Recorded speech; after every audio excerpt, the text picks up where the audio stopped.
Hola, bienvenidos a Transformación Digital. En esta oportunidad estamos de nuevo con Ricardo Villegas. Vamos a tenerlo aquí mucho tiempo porque vamos a hablar de licenciamiento. Ya llevamos 3 capítulos hablando con Ricardo Villegas y hoy vamos a tener un tema muy importante por la relevancia que tienen las noticias de Microsoft. Hoy vamos a hablar sobre licenciamiento de Windows Server. Iniciemos. Vivimos en una época de transformación, rodeados de información y tecnología. Prepárese para aprovechar el uso de las herramientas que ofrece Internet, la tecnología y las comunicaciones.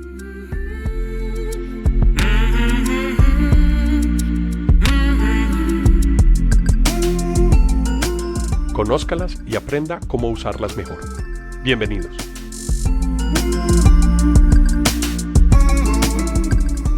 Hola Ricardo, y bienvenido otra vez a este espacio de transformación digital. Qué bueno que estés con nosotros. Siempre me gusta que hagamos estos podcasts porque es buenísimo, se entera uno de muchas cosas y creo que hoy nos tienes preparado un tema muy actual. Gracias por la invitación nuevamente, Alejandro, y muy contento de estar aquí. Como quizá lo hemos mencionado en podcasts anteriores, pues nuestro propósito es transmitir información, transmitir conocimiento. Nos encanta a los dos hacer esto y en este caso, como el licenciamiento de Microsoft toda la vida ha sido muy complejo y muy cambiante. Y ese es uno de los principales problemas, que hacen cambios y yo siempre digo que al menos localmente Microsoft hace un pésimo trabajo de difundir los cambios en licenciamiento. Y hay uno que es el del sistema operativo de servidores de Microsoft que se llama Windows Server, que ha impactado muchísimo y ha generado mucha especulación y mucha desinformación. Entonces las empresas, quienes tienen que comprar ese licenciamiento, han estado muy confundidas, muy preocupadas y hoy queremos tratar de aclarar qué es lo que está pasando. Ricardo, ahí que mencionas digamos que la oportunidad del tema que es Windows Server es por lo masivo, es decir, hay muchas máquinas Windows Server funcionando ya y con los cambios se tiene que volver a acomodar uno al nuevo sistema de licenciamiento. ¿Cómo empezamos a abordar esos cambios, Ricardo, tú que los conoces, que los has manejado y que tienes toda la información de primera mano? Bueno, el cambio grande de licenciamiento de Windows Server fue posterior a un cambio similar, no igual, que Microsoft hizo con el SQL Server, el servidor de bases de datos, que empezó en el 2012. El de Windows Server fue posterior, pero como dices, tiene más impacto porque, lógicamente, al ser el sistema operativo de servidores, se vende mucho más licenciamiento de Windows Server que de SQL Server. Muchísimas empresas, no conozco realmente un porcentaje a nivel local, tienen Windows Server como sistema operativo de los servidores distinto, y estamos hablando de algo distinto del Windows de escritorio, que es el Windows 10, la última versión. Es posible que en el futuro hablemos un poco, porque también hay errores de licenciamiento en Windows 10. Pero el Windows 10, el Windows Server como licenciamiento se ha complicado un poquitico, cambió mucho. Hay muy mala información, hay muy poca y muy mala información equivocada que le dan a las empresas, y las empresas, pensando que quedan o que están legalmente licenciados, uno va a revisar y encuentra que están mal licenciados, y en un gran porcentaje, como ya lo habíamos quizás hablado en otro webcast, no es por mala fe, es por falta de información, por falta de conocimiento.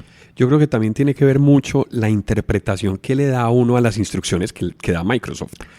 Ahora que hablas de las instrucciones de Microsoft, ¿cuáles instrucciones de Microsoft?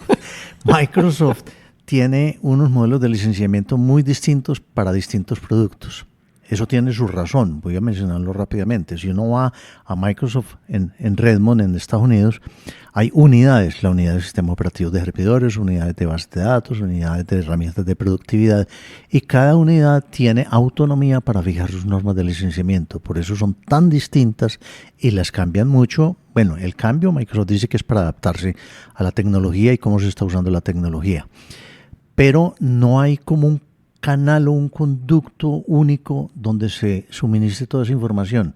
Si yo, que vivo pendiente del cambio de licenciamiento de Microsoft y de todas las normas, y le dedico el tiempo todo a Microsoft y no a otros fabricantes, y no me las sé todas, imagínate en una empresa donde el director de tecnología o el encargado de infraestructura tiene que saber de muchas marcas porque tienen software de otras marcas, ¿cómo va a estar enterado de todos los cambios de Microsoft? Sí, lo conversaste en nuestro primer podcast de licenciamiento, porque las razones por las cuales se hacen estos cambios tienen que ver por diferentes aspectos. Uno, cambio tecnológico, políticas comerciales. Y ahora que mencionas, entiendo un poco más por qué es tan dispersa la fuente de información y es precisamente lo que mencionabas. Las unidades de Microsoft tienen independencia en asignarle el modelo de licenciamiento a sus productos. Exacto. Eso es una razón que nos permite entender por qué es tan complicado el licenciamiento. Correcto, pero bueno, entremos pues, vamos al grano como decimos. El licenciamiento de Windows Server por muchísimos años venía haciéndose básicamente que yo licenciaba un servidor y según cómo lo licenciara, pero me tenía que preocupar era por el número de... Primero era por una licencia por servidor. Eso fue hasta hace 12, 14 años. Después empezó el licenciamiento que dependía del número de procesadores que tuviera el servidor. Y el cambio grande en este momento es que ya no me debo fijar tanto en los procesadores, sino en los procesadores y además en los núcleos, o más conocidos como los cores, los núcleos que tiene cada procesador. Y eso ha generado muchas dudas. Por otra parte, a la gente le dicen, como ya cada vez es más popular, virtualizar, crear máquinas virtuales sobre la máquina física a través de lo que conocemos como hipervisores. Hay unas normas que aplican, tanto si yo utilizo Hyper-V, que es el hipervisor de Microsoft, como si yo utilizo hipervisores de la competencia. ¿Cuál es el más común? El de VMware. SX. Y entonces las normas aplican, lo mismo que vamos a hablar ahora, aplica tanto para Microsoft, para Hyper-V, como para VMware y otros hipervisores. Yo le digo a la gente que cuando genera una máquina o crea una máquina virtual donde se vaya a utilizar Windows Server, yo no me preocupo o no voy a mirar qué recursos le asigné a esa máquina virtual. Yo no licencio la máquina virtual. Todo el mundo me abre los ojos cuando digo eso.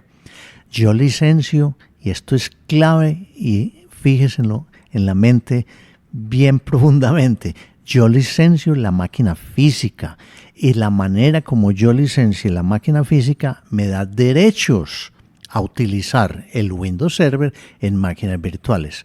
Pero yo no voy a licenciar una máquina virtual. Entonces, ese es un cambio muy grande. Se licencia entonces por cores, pero tiene unas normas, tiene unos mínimos. Microsoft le dice a uno, vea, usted me tiene que licenciar todos los cores físicos que tenga la máquina, con un mínimo de 8 cores por procesador y un mínimo de 16 cores, o sea, 2 procesadores por máquina, así no los tenga. Si yo tengo una máquina con un procesador y ese procesador tiene 2 cores, el licenciamiento es igual y tengo que pagar lo mismo que si yo tengo la máquina con 2 procesadores y cada procesador con 8 cores. O sea, el mínimo que yo tengo que cubrir son 16 núcleos, 16 cores. Eso tiene que ver mucho con las arquitecturas más comunes que encuentra uno en los servidores físicos. Exacto. Y que son 2 procesadores y cada procesador tiene 8 cores. Entonces, por eso es ese banderazo. Ese mínimo. Sí, claro. Ese mínimo. Ahora, cuando eso salió, la gente pues, se puso las manos en la cabeza y dijo, uy, me pusieron muy costoso el licenciamiento de Windows Server. Pues resulta que no, que Microsoft ahora vende por cores, y ahí viene otro enredo que ya voy a mencionar, pero 16 cores, que es el mínimo que yo tengo que comprar para estar legalmente bien licenciado, vale lo mismo que lo que antes valía una licencia normal por procesador. No cambió, ese valor no me subió el precio, pero en las máquinas configuradas, digamos, hasta ese límite. Sí me sube el precio cuando yo tengo una máquina con muchos procesadores y muchos cores, y es lo que Microsoft argumenta. Yo le estoy cobrando por capacidad de proceso, por capacidad de cómputo. Si usted tiene un servidor muy poderoso, yo le estoy cobrando más por el Windows Server que si tiene un servidor pequeño. Tiene sentido. Ahora, estás hablando y estás iniciando el tema hablando físicamente de las máquinas que encontramos en una empresa o físicamente las máquinas que tenemos en nuestro propio data center o en nuestro centro de datos. Pero me imagino que también hay cambios con máquinas que se instalan en la nube. Ya tú nos vas a contar qué limitaciones y qué novedades nos tiene sobre el tema de licencia. No sé si sea ya o más adelante. No, mencionémoslo ya porque ahí me das pie para explicar algo. Microsoft tiene muchos tipos de licenciamiento. Vamos a hablar básicamente del licenciamiento tradicional, que es el licenciamiento perpetuo, así se llama, que yo compro una licencia y yo obtengo el derecho de uso de esa licencia a perpetuidad. Ahora, si yo quiero actualizar el software porque salen nuevas versiones, hay una opción que yo compro que se llama Software Assurance, que es como una póliza de mantenimiento. Porque si yo no compro esa póliza y sale el Windows 2022 y yo quiero usar Windows 2022, tengo que comprar nuevamente la licencia. Entonces, básicamente vamos a hablar del licenciamiento perpetuo, que existe muchísimo todavía en las empresas que tienen sus servidores en sus instalaciones, lo que llamamos on-premises. Hay otro tipo de licenciamiento que Microsoft le ofrece a las compañías que tienen data center y ofrecen lo que siempre hemos dado a conocer como hosting, que me dicen, yo le pongo unos servidores a su disposición en mi data center, puede estar en Bogotá, puede estar en la misma ciudad, puede estar a 2 cuadras, pero es para que las empresas no tengan que invertir y preocuparse por el mantenimiento de los servidores, que el aire acondicionado, que la energía, que el mantenimiento, que el backup, sino que yo o una empresa como un IBM o empresas de telefonía se han metido mucho en este negocio y le dice, no se preocupe por los servidores, yo se los pongo en mis instalaciones y yo le cobro por la infraestructura que usted me reserve, por el tipo de servidor que requiere. Y el software se lo puedo ofrecer a través de un contrato de Microsoft que se llama SPLA, Service Provider License Agreement, que es el hosting, la compañía de hosting, la que compra la licencia y me la alquila, me cobra por mensualidad. Tiene una gran ventaja también y es que yo puedo decir, yo necesito un servidor de tales especificaciones y a los 4 meses decirle ya no lo necesito más y no me quedo con una inversión en una licencia que no es fácil transferirla o venderla. No todo el mundo conoce ese tipo de licenciamiento. No es muy conocido, las normas son relativamente parecidas a las del licenciamiento perpetuo, pero lo ofrecen solamente las empresas que tienen un contrato de SPLA con Microsoft. Ahora, ¿qué pasa con otros tipos de servicios, lo que conocemos como la nube? Los servidores en la nube, pues normalmente esas empresas son también empresas que tienen data centers que me cobran por mes y que cobran o me ofrecen también el licenciamiento. Hay una diferencia en el licenciamiento que lógicamente Microsoft ha definido a su favor y es que las normas de licenciamiento de mis servidores o de mi Windows Server, si los tengo en Azure, que es el servicio de hosting de Microsoft, son distintas, así yo voy a pagarle eso a un tercero. Entonces, si yo tengo mis servicios de hosting en la nube con Microsoft, tengo unos beneficios que no los tienen otros, hablando de un Amazon o de un Google, pues lógicamente Microsoft pone sus normas para que le atraiga más los clientes a sus servicios. Claro, era lo que hablábamos de servicios empaquetados en el podcast anterior de la nube, donde tiene unas ventajas precisamente por la evolución comercial que han tenido los productos de Microsoft, que pueden empaquetarse en sistemas o en programas de licenciamiento de una manera mucho más natural y más cómoda porque están utilizando el licenciamiento y el hosting de la misma compañía, licenciamiento y hardware de la misma compañía. Exacto. Entonces vamos a repetir, yo tengo que licenciar todos los núcleos o cores que tiene mi servidor físico.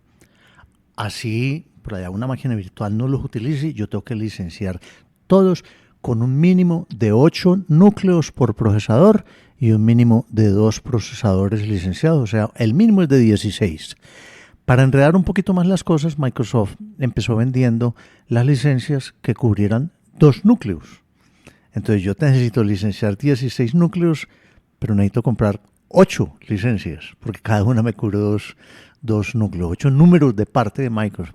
Afortunadamente, y fue posterior al lanzamiento, sacaron un número de parte para 16 núcleos. Entonces eso ya facilitó que la gente entendiera que compraba una licencia que cubre 16 núcleos y ya quedaba legal. Porque desafortunadamente, como lo he mencionado en las revisiones o verificaciones de la legalidad del licenciamiento que yo hago con frecuencia en las empresas, me encuentro que le venden 4 licencias y le dicen, con eso ya usted queda legal. 4 licencias le están cubriendo 8 núcleos. Está ilegal, porque el mínimo es 16 y eso se ve muy frecuentemente. ¿Quién en una empresa, sobre todo una empresa mediana que no tiene posiblemente un área de tecnología o un experto en licenciamiento, sabe que eso no es legal? Entonces eso sucede mucho. Listo, yo licencié mis 16 núcleos. ¿Qué pasa con las máquinas virtuales? Si yo no voy a crear máquinas virtuales, listo, estoy licenciado y puedo empezar a utilizar la máquina física, montar sobre mi Windows Server o otras aplicaciones de Microsoft como bases de datos o como el SharePoint, como el SQL. O máquinas virtuales Linux. O empezar a crear máquinas virtuales. Ya dijimos, lo que vamos a hablar aplica tanto para Hyper-V, que es el hipervisor de Microsoft, como para otros, y siendo el más común el de VMware. Yo necesito crear unas máquinas virtuales. Entonces Microsoft me dice, vea, por cada licencia de Windows Server estándar, y hago la aclaración que vamos a hablar sobre todo de estándar y data center, por cada licenciamiento de que yo cubra esos 16 núcleos del servidor físico con Windows Server estándar, le doy el derecho de que use Windows Server en 2 máquinas virtuales, si usted va a utilizar Windows Server. Y ahí viene otra mala información. Inclusive todavía lo oigo, hasta de las mismas personas de Microsoft, toda la línea de respuesta. Usted con el Windows Server estándar, por cada licencia de los 16 núcleos, puede crear 2 máquinas virtuales. No, yo puedo crear 1000, pero tengo derecho a utilizar Windows Server en 2. Porque si yo creo las otras con Linux, las puedo crear y el Hyper-V me las maneja, pero yo no las tengo que licenciar porque no voy a usar Windows Server. Entonces, por cada vez que yo licencie esos 16 núcleos con Windows Server estándar, puedo instalar Windows Server estándar en 2 máquinas virtuales. ¿Cuál Windows Server puedo instalar? El estándar, pero en cualquier versión igual a la que compré o hacia atrás. O sea, yo compré Windows Server estándar 2016 y en una máquina necesito instalar Windows Server. Puedo instalar 2016, 2013, 2000, cualquiera hacia atrás. Lógicamente no una más nueva, a no ser de que yo actualice las licencias base de esos 16 cores. Esas máquinas pueden tener cualquier número de núcleos asignada como máquina virtual. Exactamente, y grábense de una vez que esa es la diferencia grande con SQL. En otro podcast vamos a hablar del licenciamiento de SQL, que ese se enreda un poquitico más. Pero esa ha sido la principal causa de la confusión que existe entre los usuarios e inclusive entre los vendedores que asesoran mal a la gente, porque Windows Server y SQL Server, siendo los 2 productos de servidor más comunes de Microsoft, y tienen un licenciamiento distinto. Y un licenciamiento distinto que hace confundir a la gente. Lo que les he dicho hasta ahora es para Windows Server. Y muy buena parte de eso no va a aplicar para SQL Server, que lo hablaremos en otro podcast. ¿Qué pasa si yo necesito una tercera máquina con Windows Server? Una tercera máquina en virtual en Linux no tiene problema, porque no estoy hablando del licenciamiento de Windows Server. Si yo necesito una tercera máquina virtual con Windows Server, entonces tengo que comprar otra vez el licenciamiento para todos los procesadores y núcleos físicos de la máquina física. Si era de 16 o con ese mínimo de 16, yo tengo que comprar otra vez el licenciamiento para 16. Y ese segundo licenciamiento de 16 núcleos me da derecho a otras 2 máquinas virtuales. ¿Qué mencionaste que tenía el mismo valor que tenía el producto cuando se licenciaba solamente el servidor? Exacto. Entonces yo ya tengo derecho no solamente a la tercera, sino a la tercera y la cuarta. Eso es lo que se llama adicionar licencias de Windows Server. ¿Qué hago yo con esa licencia de Windows Server? Fíjate que, y aquí empieza a sonar, o les voy a ir mencionando, que una cosa es instalar el Windows Server y otra cosa es asignar el Windows Server. Yo ya lo instalé con las primeras que compré. O puede que ni lo haya instalado, puede que yo haya instalado el sistema operativo de VMware. Yo compro una licencia de Windows Server o las 16 core de Windows Server y lo asigno a esa máquina. Lo tengo reservado, asignado para que me cubra la legalidad del uso de los Windows Server en las máquinas virtuales. Entonces, si monté Windows Server, me consumí, por decir algo, esas primeras 16 cores que licencié. Yo compro otra vez 16, esa no la tengo que instalar. Yo instalo en las máquinas virtuales, pero en el físico yo ya no estoy instalando nada más. ¿Qué pasa si yo necesito otras 2 máquinas virtuales? La quinta y la sexta. Tengo que volver a licenciar esos 16 cores que tiene la máquina física. Y me da derecho a utilizar Windows Server en la máquina virtual 5 y en la máquina virtual 6. Resulta que Microsoft, como ya dijimos ahora, tiene 2 ediciones distintas del sistema operativo de Windows Server para este tipo de licenciamiento, que se llama Windows Server Data Center. Ya no se llama Windows Server estándar, sino Windows Server Data Center. Hasta el 2016, el Windows Server estándar y el Windows Server Data Center técnicamente eran absolutamente iguales. No tenían ninguna diferencia. La gente decía, no, es que yo voy a tener que montar data center porque yo manejo unas bases de datos muy grandes. O yo voy a crear muchas máquinas virtuales. No, técnicamente eran exactamente iguales. La única diferencia era esos derechos que me da para usar Windows Server en las máquinas virtuales y, lógicamente, el precio. Entonces, ¿en qué punto es conveniente no seguir comprando licencias de Windows Server estándar, sino comprar data center? Esa es otra mala información que hay. A la gente le dicen que a partir de la 6ª o 7ª máquina debe comprar data center. Eso era antes, cuando el Windows Server, cuando yo licenciaba el físico, no me daba derecho sino una máquina virtual. Hoy en día, si yo tengo 13 máquinas virtuales, es más barato licenciar 7 Windows Server estándar. Pero a partir de la 14, ya digamos la 15, es más barato comprar data center que comprar muchos Windows Server estándar. El problema es que yo no puedo esperar a llegar a eso, porque a partir de la 16, si yo compro data center, ¿qué hago con todas las estándar? La estaría perdiendo. Entonces es muy importante cuando voy a planear un servidor, primero, ¿cómo lo compro? Porque fíjate que aquí ya influye, vale mucho, es muy distinto el precio de comprar un servidor de un procesador con 16 núcleos que uno de 4 procesadores con 4 núcleos. Tienen los mismos núcleos, pero el licenciamiento le va a costar muy distinto. Diferente, Entonces claro. hay que planear eso. Además, planear lo más que se pueda la proyección de número de máquinas virtuales que yo vaya a tener. Es decir, el sizing a futuro. Exactamente. En el momento máximo de operación para ver cómo decido sobre la compra de las licencias. Exactamente, porque si yo sé que yo voy a arrancar con 4 máquinas virtuales, pero que en un año voy a pasar de 15 o 16 máquinas virtuales, mejor compro de una vez data center. Ahora, el data center, a partir de la última, del Windows Server 2018, sí tiene técnicamente algunas pequeñas diferencias, pero son pequeñas diferencias muy técnicas que yo pensaría que aplican en muy poquitos casos, pero es bueno tenerlas también en cuenta. Y puede que así yo no tenga las 16 o no tenga 10 máquinas virtuales, necesite un data center. Pero eso ya es algo que se debe buscar una persona que lo asesore técnicamente si va a tener algún beneficio al comprar data center sobre el estándar en la parte de características técnicas y no de los derechos que me da máquinas virtuales. Me surge una pregunta, Ricardo. Tú has hablado de procesadores y de núcleos, pero ¿qué pasa cuando yo tengo un clúster? Es decir, ya tengo un hardware que además me recibe un board con más procesadores y más CPUs. ¿Cómo tengo que licenciar? ¿Qué cambios debo tener en cuenta y cómo sugieres tú programar el licenciamiento en un caso de esos? Muy importante eso, porque eso ya cada vez se utiliza más en las empresas. Cada vez más tengo esquemas de contingencia basados en alta disponibilidad, que lo hago con los clústeres o con la movilidad de máquinas virtuales, especialmente porque ahí sí domina el mercado el producto vMotion de VMware. Entonces vamos a hablar un poquito sobre eso. Primero, yo licencié mis 16 núcleos porque tengo un computador, un servidor con 2 procesadores y cada uno con 8 núcleos.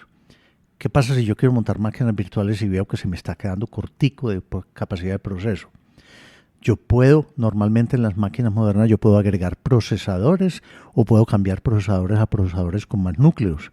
Entonces afecta el licenciamiento. Yo no puedo seguir con el mismo licenciamiento que tenía cuando mis procesadores eran 2 de 8 núcleos para un total de 16 núcleos. Y si ahora le aumento otros 2 procesadores, afecté mi licenciamiento. Y yo quedaría ilegal si no adquiero las nuevas licencias 1 o 2 o 3 o 4 veces según el número de máquinas virtuales, licenciar todo el número total de núcleos que tengo ahora en la máquina física.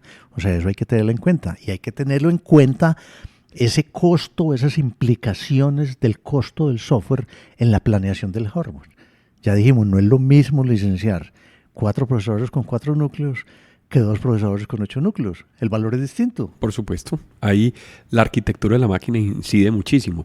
De hecho, hay fabricantes que están empezando a sacar el diseño de sus máquinas precisamente que se acoplen al modelo de licenciamiento de Microsoft.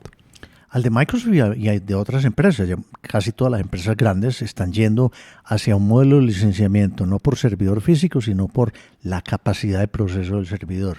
La capacidad del proceso del servidor, hay unos que lo miden por transacciones por minuto, el licenciamiento, pero la mayoría lo miden es por la capacidad de procesadores y de núcleos.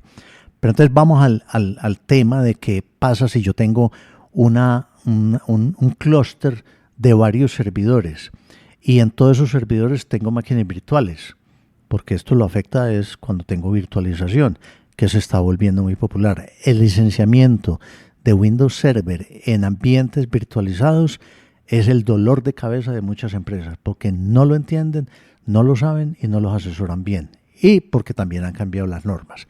¿Qué pasa si yo tengo un servidor con Windows Server y tengo 8 máquinas virtuales con Windows Server y tengo otro servidor con 6 máquinas virtuales y otro, hagamos el caso simple, 3 máquinas en un clúster?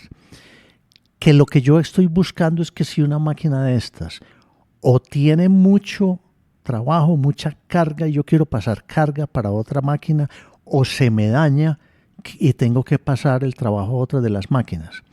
Entonces ahí viene un concepto de Microsoft que se llama movilidad del software de servidores, porque es distinto al de aplicaciones, al de un Office o un Project o un Visio.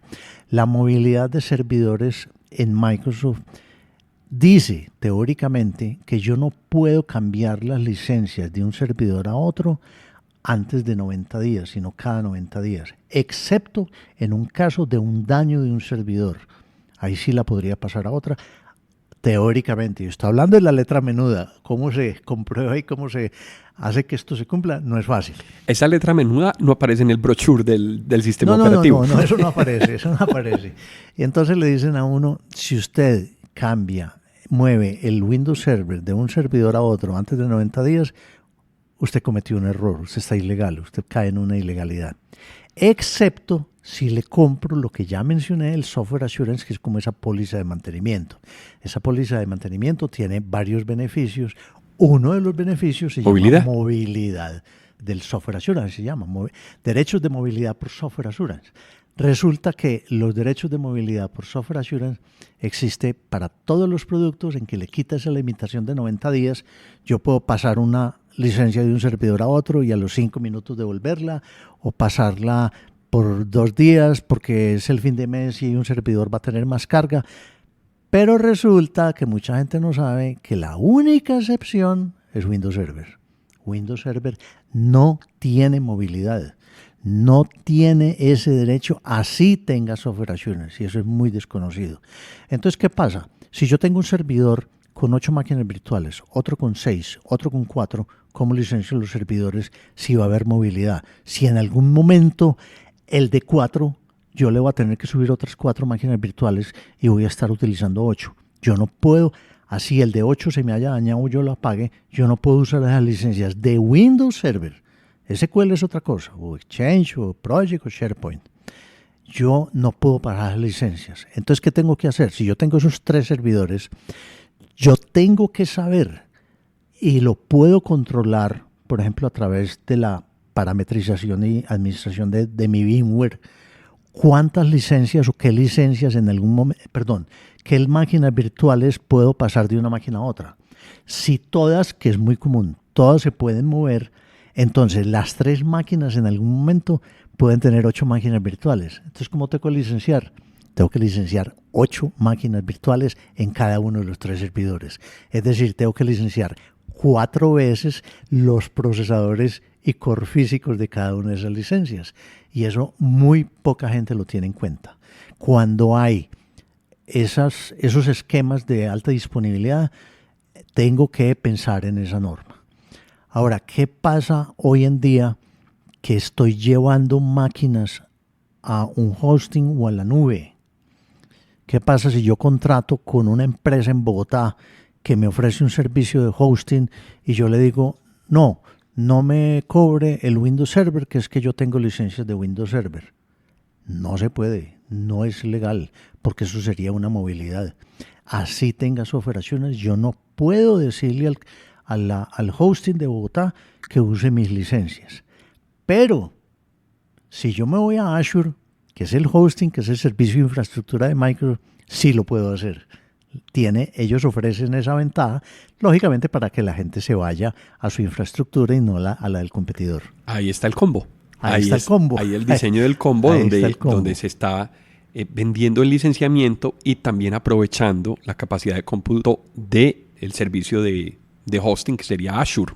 Exactamente. Entonces ahí sí puedo llevar mis licencias. Es más, algo que Microsoft no desde el principio lo definió, pero ya hoy sí está definido. En el caso de las licencias de data center, Microsoft me dice, vea, si usted tiene en sus instalaciones on-premises, en sus servidores, licencias de Windows Data Center y se me pasa a Azure, pero muchas veces las empresas se van pasando poco a poco. No es que de un día a otro apaguen los servidores y empecemos a usar Azure, porque eso pues sería una locura y muy difícil de hacer. Me dice, yo le permito que utilice la licencia de Data Center en sus servidores y en mis servidores de Azure simultáneamente. No me tiene que empezar a pagar las de Azure porque usted va a dejar licencias de Data Center utilizadas en sus instalaciones. Esa es otra ventaja que le da Microsoft. Hay muchos cambios y muchas reglas. Y obviamente ahí aparece la figura de Azure como ventaja competitiva entre las otras operadores de redes, ante otros operadores de nube. Sí, o sea, los hosters, los que ofrecen Correcto. Hosting, que finalmente esos son unos servidores en la nube. Ahora, otra cosa muy importante, y esta sí existe hace mucho tiempo y también es muy desconocida. Microsoft me dice, vea, usted tiene un servidor con 2 procesadores y 8 cores. Tiene un total de 16. Ese es el mínimo que tenga que licenciar. Usted lo licencia y yo le doy derecho que con una licencia que me cubra o con el licenciamiento suficiente para cubrir esos 16 cores, me utilice Windows Server en 2 máquinas virtuales. Pero en la máquina física no puedo instalar ninguna otra aplicación porque pierdo el derecho de una de las máquinas virtuales. Así yo monte una aplicación de nómina, de contabilidad o inclusive aplicaciones de Microsoft. Yo no puedo montar un SQL Server en ese servidor físico porque pierdo el derecho de una de las máquinas virtuales. Paremos ahí un momentico porque yo creo que vale la pena explicar muy detalladamente. Cuando tú te refieres el servidor de virtualización, es que si yo instalo Hyper-V y empiezo a instalar las máquinas virtuales, en ese servidor físico que instalé Hyper-V no puede haber una aplicación corriendo. Exacto, dicho de otra manera, el servidor físico se usa solo para virtualización. Para virtualizar y administrar la virtualización, sea con Hyper-V, o sea con VMware, o sea con otro tipo de virtualizador. Que es una buena práctica, porque en realidad si yo dejo instalado el sistema operativo de la máquina física solamente como hipervisor, yo puedo recuperar las otras aplicaciones con plantillas o con copias de respaldo o con imágenes de máquinas. Pero si yo hago una instalación de software sobre ese hipervisor, ese sistema operativo que utilizo como hipervisor, la reconstrucción es más complicada porque tendría que volver a instalar el software y ya la plantilla tendría que utilizar otro software adicional para poderlo hacer. No, y no solo eso, y lo que voy a decir espero que lo reconfirmes porque Alejo es mucho más técnico que yo. sino que si yo instalo aplicaciones sobre la máquina física, puedo empezar a degradar el rendimiento de las máquinas virtuales, porque le estoy quitando recursos. Por supuesto, o puedo exponerla a un virus o a un ataque que va a impactar todas las máquinas virtuales porque es el hipervisor el que se va a ver afectado. Por tanto, si yo tengo contabilidad y la contabilidad está en ese hipervisor, ¿sí?, de Windows, los recursos van a ser utilizados y van a empezar a perderse la asignación de hardware virtual, en el caso de las máquinas virtuales, porque el hipervisor se está consumiendo los recursos. Bueno, y como estamos hablando de Windows Server, y yo creo que para ir redondeando este tema que les hemos comentado, les hemos transmitido las normas, pues lo más claro posible, las normas básicas, pero tiene por allá algunos otros detalles que nos alargaríamos mucho y que para eso pues les ofrecemos que nos escriban con sus preguntas, hagan los comentarios y estamos muy dispuestos y gustosos de contestar sus dudas. El Windows Server tiene otro problema que genera mucha ilegalidad o sublicenciamiento porque no se controla, y es las famosas licencias de acceso de cliente, que por sus siglas en inglés las conocemos como las CALs, C-A-L, Client Access License. Eso es un derecho legal que yo le tengo que pagar a Microsoft por cada usuario o dispositivo que se conecte a mis servidores. No es software, no se controla, no deja una huella digital. Bueno, sí, por allá en el log. En un log, que para leer el log de unos Windows Server yo tengo que sacar por ahí, el log de un día tengo que sacar por ahí 3 meses de vacaciones para poder leer un log, porque eso es una cantidad de entradas muy grandes. Realmente Microsoft no lo controla.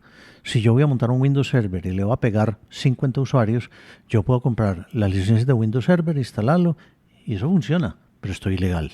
Si yo no he comprado las licencias de acceso de cliente, las CAL, para las personas o dispositivos, porque existen dos tipos, CAL de dispositivo y CAL de usuario, que no es el tema pues ponernos a explicar aquí mucho detalle sobre ellas. Pero si yo no las compro, eso funciona. Ahora, una CAL me sirve para un Windows Server o todos los Windows Server que yo tenga en mi empresa o mis afiliadas. O sea, es móvil. No es que sea móvil, sino que yo no necesito sino pagar ese derecho una sola vez, por 1 o por 1000 servidores, siempre y cuando esos 1000 servidores sean míos o de mis afiliados. Y, como les digo, eso no es controlado técnicamente, no es controlado por algo que diga, si usted no tiene la SCAL, no puede, esa estación o esa persona no puede acceder a los servidores. Es un derecho legal y es muy común que las empresas no compren la SCAL o no compren suficientes CALs. Pongamos un ejemplo. Eso que tú dices, que es un licenciamiento que se debe tener, pero que no existe una restricción en el software que así lo limite. ¿Qué pasaría, por ejemplo, en un servidor web donde hay 1000 usuarios accediendo a ese servidor, a ese Internet Information Server? Serían 1000 CALs. Buena anotación, Alejo. Microsoft hasta el 2013, creo que fue, tenía una versión de Windows Server que se llamaba Web Edition, Windows Server Web Edition, que valía la mitad de lo que valía un estándar, pero tenía unas condiciones, que servía para un servidor donde solamente entraran personas ajenas a mi nómina, es decir, usuarios externos que no son de mi organización. No, todo el acceso tenía que estar abierto a cualquier persona, no podía ser restringido, digamos, a un proveedor. Tenía una limitación de los tamaños de bases de datos que se podía manejar. Ese Web Edition desapareció y lo que dice Microsoft ahora es, usted tiene que licenciar un estándar, Windows Server estándar, pero si me cumple con esas condiciones, ya no requiere CAL. O también existe lo que se llama el conector externo para Windows Server. ¿Qué pasa si no es web, sino que yo a mi aplicación de inventario o de ventas o de CRM le doy acceso a un tercero que no es propiedad mía, esa empresa no es filial mía, pero por algún motivo yo le doy acceso? Entonces Microsoft vende algo que se llama el conector externo. Yo les podría comprar CALs, pero muchas veces yo no sé quiénes son ni cuántos son. Entonces, Microsoft vende algo que se llama el conector externo, que se compra por servidor físico, no importa el número de máquinas virtuales. Al yo comprar esa licencia, que no se instala nada, yo le asigno esa licencia de conector externo a ese servidor y ya pueden entrar todas las personas, N, infinito número, desde afuera, de que no son mis empleados. Esa es la manera de estar yo legalmente. Bueno, esa es una diferencia y una claridad que se puede utilizar, porque si no, los servicios de hosting basados en sistema operativo Windows Server serían muy costosos comparados con los servicios de la competencia, llámese cualquiera que sean los productos. Bueno, Ricardo, yo creo que hemos hablado muy ampliamente sobre el tema del licenciamiento. ¿Se nos queda algún detalle sobre Windows Server? No, yo quería decir que posiblemente algunas empresas pequeñas dicen, uy, ¿qué es eso tan complicado? ¿Yo por qué me voy a meter en Windows Server si eso es tan complicado? Afortunadamente Microsoft conserva, antes tenía dos tipos de licenciamiento o dos ediciones de Windows para empresas pequeñas. Hoy conserva una sola que se llama Windows Server Essentials, que le permite a una empresa tener hasta 25 dispositivos conectados y 50 usuarios, puede crear 50 usuarios sin tener que pagar CALs y no preocuparme por el licenciamiento por core. Ese no se licencia por core. Y lo otro que iba a mencionar es que cuando yo tengo servicio de licenciamiento de Windows Server o servicio o derechos de uso de Windows Server en un hosting, no en mis instalaciones, ellos me cobran por mes el Windows Server y no necesita CALs. Ahí no hay CALs. Esa es otra ventaja importante que trae la nube. Bueno, Ricardo, muchas gracias por traernos toda esta información y por este nivel de detalle. No aparecen estos detalles de letra chiquita en los brochures de los productos y yo creo que es de muy buena calidad para las personas que necesiten tener en cuenta el licenciamiento. Y en el próximo hablaremos de SQL, que también tiene sus enredos. Ese sí es buenísimo porque ese sí es para la industria y para las bases de datos súper clave. Entonces esperen el próximo episodio de licenciamiento que vamos a tocar el SQL Server y su licenciamiento. Ricardo, de nuevo, muchas gracias. Ha sido buenísimo este tema. El tiempo se pasa volando, conversando con vos y nos vemos en el próximo episodio de SQL Server. Perfecto, Alejo, con mucho gusto.